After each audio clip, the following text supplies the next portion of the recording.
Hello everyone, I'm Justina Paris and I welcome you all to this week's weekly wrap up. इस हफ्ते के जो भी important articles हैं हम quickly इसे revise करेंगे. But before we go to the articles of the day, let us see what were the important days that we celebrated in this very week.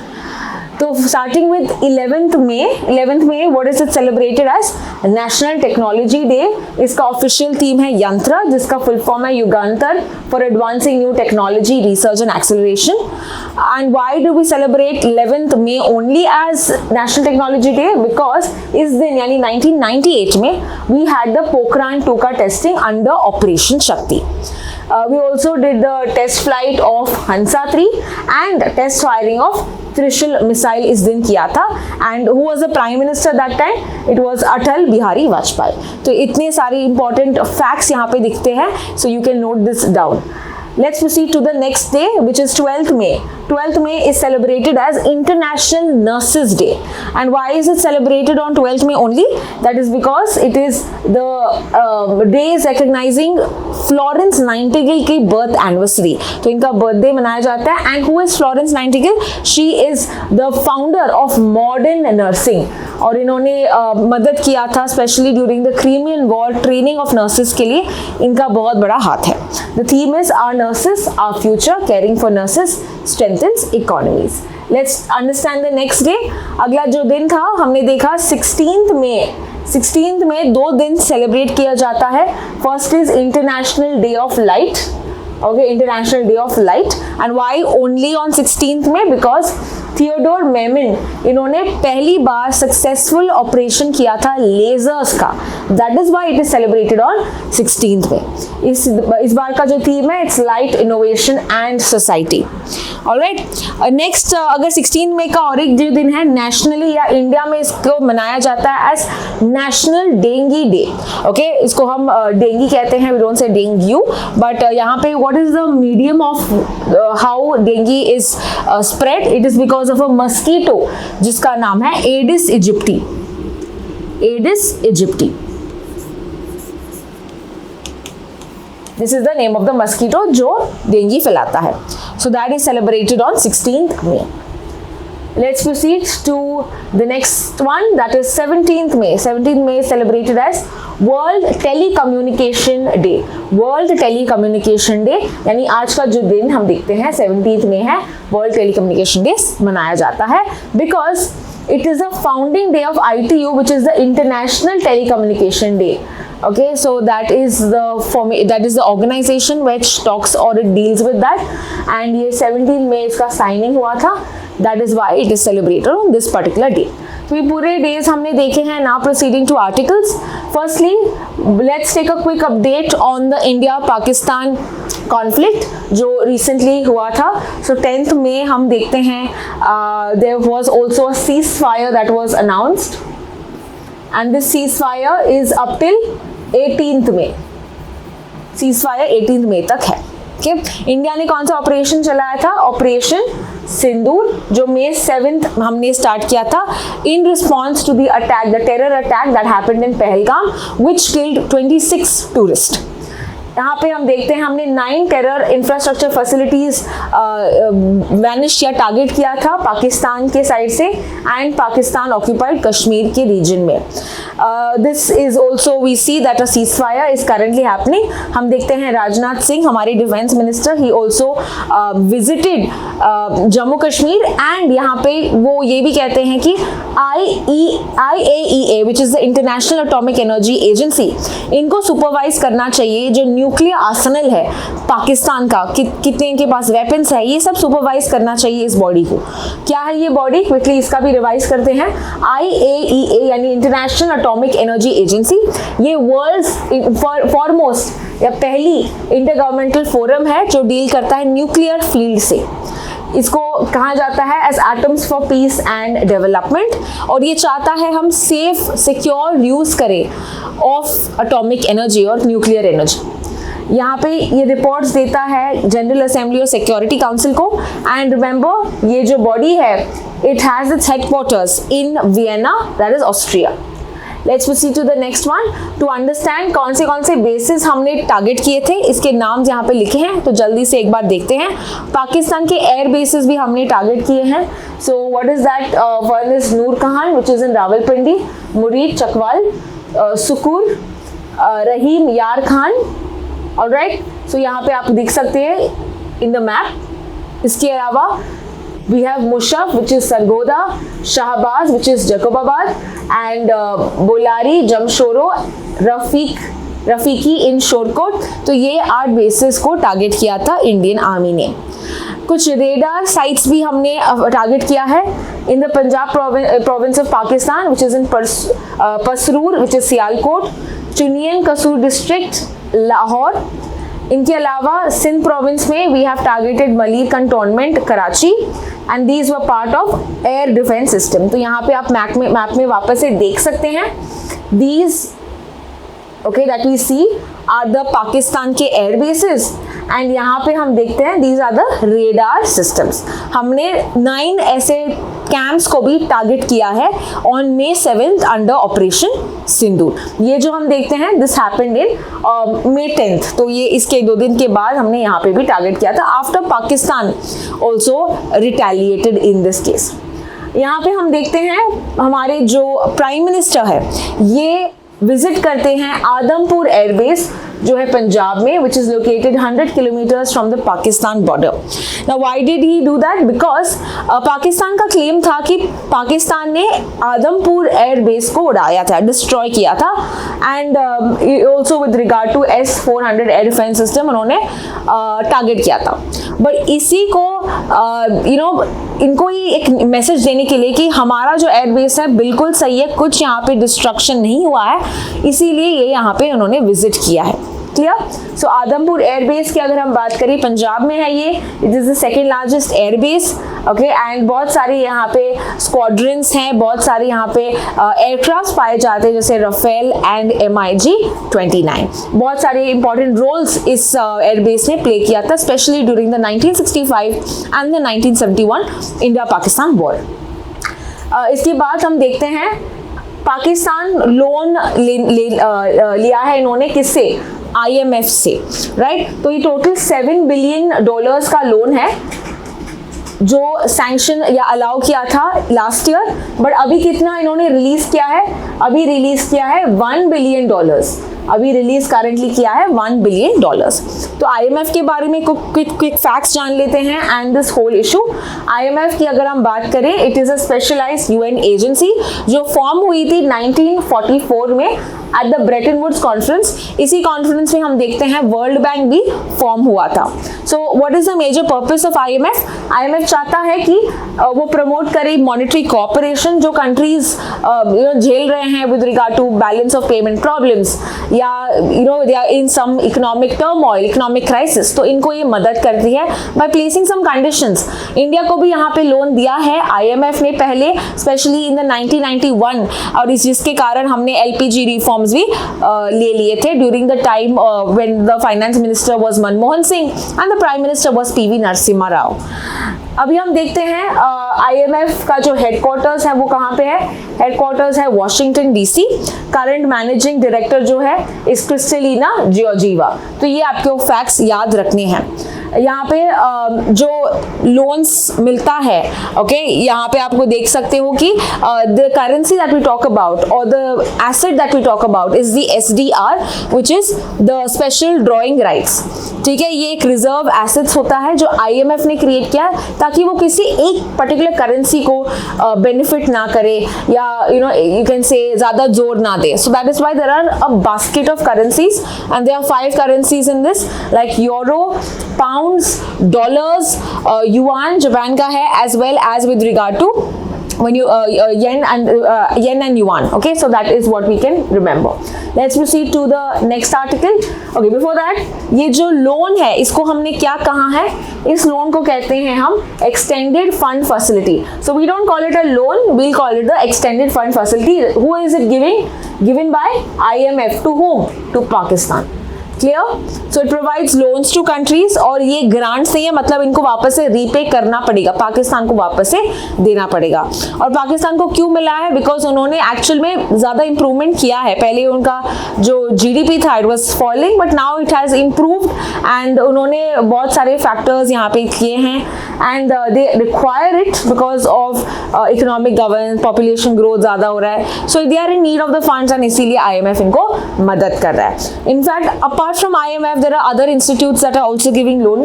तो यहाँ पे IMF ने अभी तक 28 लोन्स लिए हैं 35 years में। They take loans from other countries as well, China, UAE, Saudi Arabia, and institution से भी इन्होंने लिया है, like ADB, IDB, Paris club, ये सारी इंस्टीट्यूशन से। Let's proceed to the next article. अगला आर्टिकल इसरो के बारे में है। तो यहाँ पे इसरो संडे को यानी कल के दिन एक लॉन्च करेगा। उस लॉन्च का नाम क्या है? EOS-09 mission. EOS का फुल फॉर्म है अर्थ ऑब्जर्वेशन सैटेलाइट। ठीक है, ये 101st लॉन्च होगा। एंड कौन लॉन्च व्हीकल होगा इसका?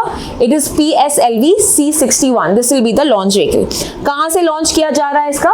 It is going to be in Sriharikota. The name of the centre is Satish Dhawan space centre. यहाँ पे याद रखना है आपको EOS का फंक्शन क्या है। फंक्शन ये है कि it will enhance India's all weather surveillance capabilities. बहुत हाई रेजोल्यूशन पिक्चर्स हमको देगा of this particular planet, right, of our planet. इसके अलावा इंडिया और जापान साथ में मिलके एक मिशन क्रिएट करेंगे, दैट इज चंद्रयान 5 और called as the LUPEX mission. Recently एक मीटिंग हुआ है जहां पे जापान का स्पेस एजेंसी जिसका नाम है JAXA, इंडिया का स्पेस एजेंसी जिसका नाम है इसरो, एज वेल एज एक कंपनी मित्सुबिशी हेवी इंडस्ट्रीज, इन्होंने साथ मिलके यहाँ पे एक मीटिंग किया था। सो इस बेसिस पे हम देखते हैं कि हम चंद्रयान 5 का मकसद यही है कि हम एक्सप्लोर करना चाहते हैं वॉलेटाइल मटेरियल्स लाइक वाटर। कहाँ पे? मून पे, near the south pole of the moon. तो अभी तक हम देखते हैं 1, 2, 3 चंद्रयान के मिशन हुए हैं, 4 भी अभी प्लानिंग में है। और 4 का मकसद है कि मून के सैंपल्स वापस से अर्थ पे लेके आना, right. So that is Chandrayaan 5 mission. यहाँ पे आपको याद रखना है, if we ask you who is the collaborating partner, ISRO के साथ कौन है?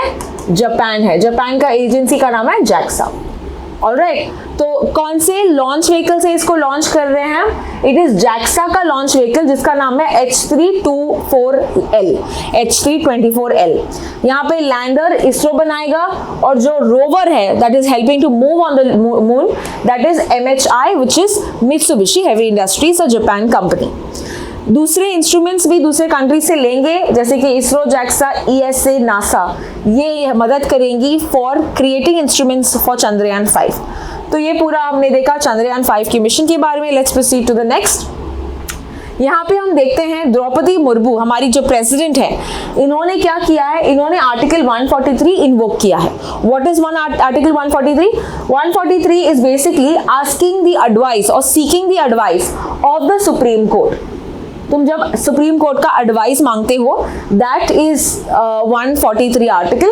एंड किस बेसिस पे, क्या किस क्वेश्चन में क्या क्वेश्चन पूछा है? ऐसे 14 क्वेश्चंस हैं, question of law, and specifically हम अप्रैल 8 के रूलिंग परटेनिंग है ये। तो अप्रैल 8 रूलिंग क्या था? सुप्रीम कोर्ट ने डेडलाइंस यहाँ पे बनाए थे, कोई गाइडलाइंस दिया था फॉर सर्टेन डेडलाइंस कि कब तक असेंट देना पड़ेगा प्रेसिडेंट को या गवर्नर को। तो ये किसने दिया था? सुप्रीम कोर्ट ने अप्रैल 8 के रूलिंग में दिया था, और इसी को क्वेश्चन करके we have president has asked the Supreme Court. Now under this याद रखना है आपको कि सुप्रीम कोर्ट यहाँ पे क्या ये बाइंडिंग है कि उनको एडवाइस देना पड़ेगा? The answer is no, it is not binding. ठीक है, it is not binding unless it is some constitutional agreement के बारे में या प्री कॉन्स्टिट्यूशन ट्रीटी के बारे में, तो उनको एडवाइस देना पड़ेगा। Next is supreme court, okay, जब भी एडवाइस देता है, is it binding on the president?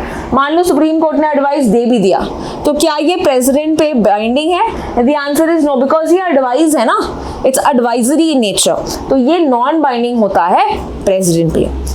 Further, कितने जजेस यहाँ पे बैठ के डिस्कस करते हैं इस मैटर पे?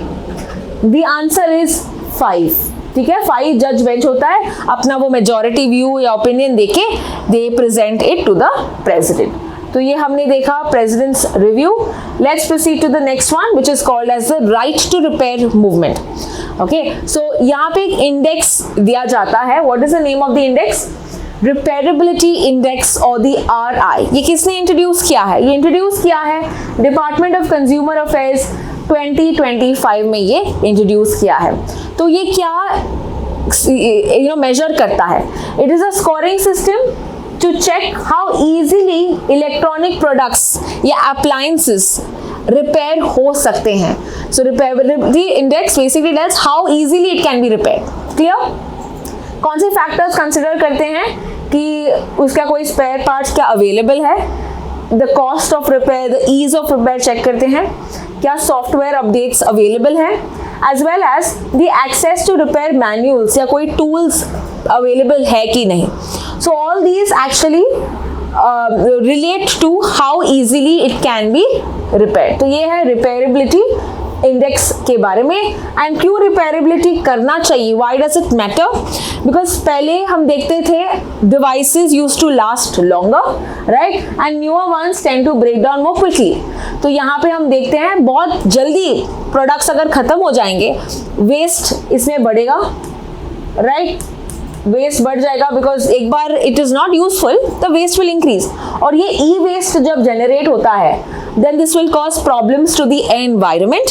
फर्दर हम देखते हैं कॉस्ट बढ़ेगा क्योंकि तुम ज्यादा यहाँ पे पैसे खर्च कर रहे हो नए प्रोडक्ट्स को प्रोड्यूस करने के लिए, तो कॉस्ट भी बढ़ रहा है। Metals, we know that of course they will be limited at a certain, आपको ज़्यादा resources की आवश्यकता होगी, so better क्या है तुम रिपेयर करो, right, so that you can use and this will help in for a sustainable future as well।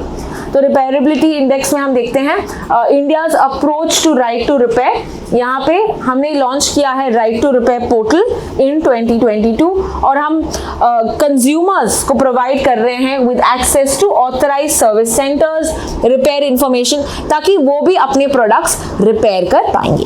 Clear? Let's proceed to the next article. अगला जो आर्टिकल है it is with regard to article 21 में एक और right add हुआ है which is the right to digital access. Okay, right to digital access या right to accessibility भी हम कहते हैं। Okay, so let's understand what is this case all about। यहाँ पे हम देखते हैं PWDs यानी persons with disabilities, right, they find it very difficult जब हम बात करते हैं KYC करने के लिए। What is KYC? KYC is know your customers, right, know your customers. इसमें क्या होता है कि अगर कोई पर्सन एक बैंक अकाउंट ओपन करना चाहता है, आधार कार्ड लेने चाहता है, यहाँ पे दे नीड टू वेरीफाई कि the person is a very authentic person, legitimate source तो है, ना कि वो कोई मनी लॉन्ड्रिंग कर रहा है, ओके, कोई इलीगल प्रैक्टिस तो नहीं कर रहा। तो इसमें वेरिफिकेशन करने के लिए we do something called as KYC। हम KYC करते हैं। स्पेसिफिकली अगर आप इंस्टीट्यूशंस की बात करो, अगर आप डीमैट अकाउंट ओपन करना चाहते हैं, अगर आप स्टॉक ट्रेडिंग या स्टॉक या फाइनेंस या एक अकाउंट ओपन करना चाहते हैं, तो आप KYC जरूर करते हैं so that your account is doing legitimate things। So यहाँ पे PWD को यानी persons with disabilities, the ones who have some जैसे कि हम इसको specially abled कहते हैं, दिव्यांगजन कहते हैं, तो उनको KYC करने में बहुत दिक्कत होती है बिकॉज KYC में बायोमेट्रिक्स का इस्तेमाल होता है, कैप्चा का इस्तेमाल होता है, most of the time text to speech ये ऑप्शन अवेलेबल नहीं होता, राइट, या उनको फिंगरप्रिंट्स देने पड़ते हैं which they are not been able to do that because of some और द अदर डिसेबिलिटी। ओके, तो यहाँ पे हम देखते हैं कि आर्टिकल कहता है कि it should be made accessible, right to digital access होना चाहिए अंडर आर्टिकल 21, ओके, और ये प्रोवाइड होना चाहिए बाय द गवर्नमेंट। तो यहाँ पे चैलेंजेस कौन से हैं अभी हमने देख लिया है। सुप्रीम कोर्ट ने कैसा इंटरवीन किया है, सुप्रीम कोर्ट का केस याद रखना है सबको, Rajive Raturi versus Union of India. इस केस में बताया एक्सेसिबिलिटी जो है it is part of article 21, right to या एक्सेसिबिलिटी इज राइट टू 21, यानी कि कोई भी एक्सक्लूड नहीं हो सकता, that would be the violation of article 21, right, as well as United Nations convention on rights to persons with disabilities and Indian disability law जो आया था 2016 में। ओके, दिस लॉ केम इन 2016। तो ये हमने देखा सुप्रीम कोर्ट सेस की पीडब्ल्यूडी के लिए भी राइट टू डिजिटल एक्सेस होना चाहिए। Next is PM Shri scheme. PM Shri का फुल फॉर्म है PM schools for rising India, PM schools for rising India. तो यहाँ पे हम देखते हैं ये लॉन्च हुआ था 2022 में by ministry of school education and literacy. ये एम करना चाहता है अपग्रेड करना 14,500 plus schools को into model schools, and it also is aligning with the national education policy of 2020। Okay, ये सेंट्रली स्पॉन्सर्ड स्कीम है, यानी कि सेंटर और स्टेट्स दोनों यहाँ पे फंडिंग करते हैं ना। यहाँ पे याद रखना है why Kerala has not sign the MOU, that is the whole article about. तो यहाँ पे केरला रिफ्यूज करना चाहता है बिकॉज वो two reasons. First thing, it's based on which principle NEP, जो केरला अपोज करता है, because Kerala thinks that NEP is more of saffronising India, या in terms of saffronising education. Okay, so it's trying to make it more you can say centrally system. Okay, या ये इनका जो ideals है, it is not neutral, it's not secular, that is what the Kerala government states. और वो fear करते हैं that the scheme would undermine state autonomy. Okay, तो स्टेट के पावर में होना चाहिए एजुकेशन, तो इसीलिए ये स्कीम को यहाँ पे उन्होंने साइन नहीं किया है। They are not part of it, and we know it is a centrally sponsored, यानी सेंटर और स्टेट्स दोनों का पार्टिसिपेशन नेसेसरी है। तो ये पूरा आर्टिकल हमने देखा पीएम श्री के बारे में। Let's proceed to the next one. हमारा नेक्स्ट आर्टिकल है, it is with regard to PM calls for targeting intervention in TB. अभी हमको याद है कि टीबी एलिमिनेशन हम कब कर रहे हैं? इंडिया का टारगेट है 2025। ग्लोबल टारगेट क्या है? ग्लोबल टारगेट है 2030। ठीक है, SDG गोल में हमारा टारगेट है कि एलिमिनेट करना है ग्लोबली 2030, इंडिया का है 2025। इसीलिए गवर्नमेंट PM मोदी यहाँ पे इंक्रीज कर रहा है मोटिवेशन कि हम यहाँ पे इंपॉर्टेंट स्टेप्स ले, टारगेटेड इंटरवेंशन करें to fight against tuberculosis. Tuberculosis कैसे फैलता है? It is because of a bacteria जिसका नाम है माइकोबैक्टीरियम ट्यूबरक्लोसिस, माइकोबैक्टीरियम ट्यूबरक्लोसिस। ठीक है, इसीलिए हमने एक प्रोग्राम भी स्टार्ट किया है, national TB elimination programme. Let's proceed to the next article. अगला आर्टिकल है नोटा के बारे में। नोटा का फुल फॉर्म क्या है? नोटा का फुल फॉर्म है none of the above, none of the above. तो यहाँ पे इसको हम इलेक्शंस में यूज करते हैं, and how does it work, let's quickly understand. So यहाँ पे अगर हम देखें, जो कैंडिडेट्स के नेम्स दिए जाते हैं, द लास्ट ऑप्शन होता है नन ऑफ द अबव, कि तुमको बाकी के कैंडिडेट्स पसंद ही नहीं है तो तुम ये ऑप्शन यूज करते हो। मान लो कि इस ऑप्शन को सबसे ज्यादा वोट्स मिले तो क्या होगा? तो यहाँ पे हम देखते हैं सेकेंड हाईएस्ट जिसको वोट्स मिले हैं वो यहाँ पे कैंडिडेट चुन के आता है, that is none of the above, and we find this in Lok Sabha elections as well as the state legislative assembly elections. तो यहाँ पे एक PIL आया है सेइंग कि NOTA as an option should be compulsory सभी इलेक्शंस पे, even if there is only one candidate, एक कैंडिडेट तो भी नोटा का ऑप्शन होना चाहिए। ये कौन सा एक PIL कहता है? PIL by Vidhi centre. NOTA ये जो इंट्रोड्यूस किया था कौन से PIL के through? PIL was given by People's union for civil liberties, जो वोटर को रिजेक्ट करने का एक ऑप्शन देता है, कीपिंग वोटर सिक्योरिटी। पहली बार ये कब यूज किया था? 2013, 5 असेंबली स्टेट्स में। उसके बाद जनरल इलेक्शन 2014 में ये आया है। सो दैट इज अभी हाईएस्ट नोटा कहाँ पे हम देखते हैं? It is seen in Bihar and as well as in Gujarat, and it is so कि जब भी पहली बार नोटा इंट्रोड्यूस होता है वहां पे सबसे ज्यादा नोटा को भी वोट्स मिलते हैं। Let's proceed to the next article. Fertility rate के बारे में ये डेटा हमको किसने दिया है? ये डेटा दिया है SRS यानी कि सैंपल रजिस्ट्रेशन सिस्टम, और ये कौन इंट्रोड्यूस करता है? This is introduce by the registrar general of India, registrar general of India जो होम मिनिस्ट्री के अंदर काम करते हैं। तो यहाँ पे इस डेटा के अनुसार हमको टोटल फर्टिलिटी रेट मिला है कि कितने बच्चे एक महिला पैदा कर सकती है अपने रिप्रोडक्टिव ईयर्स में। तो यहाँ पे एवरेज की बात करें, what is the total data that we have? Total fertility rate अगर इंडिया की बात करें, it is 2.0 which is same as the previous year. ये 2021 का डेटा है हमारे पास। इसके अलावा सबसे ज्यादा कहाँ पे टोटल फर्टिलिटी रेट है?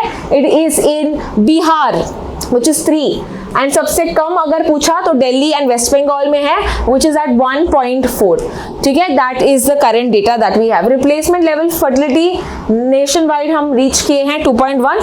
इसका मतलब है the you can say the level of children that we talk about. Okay, और यहाँ पे डेफिनेशन मैंने दिया है, लेट्स क्विकली रीड इट.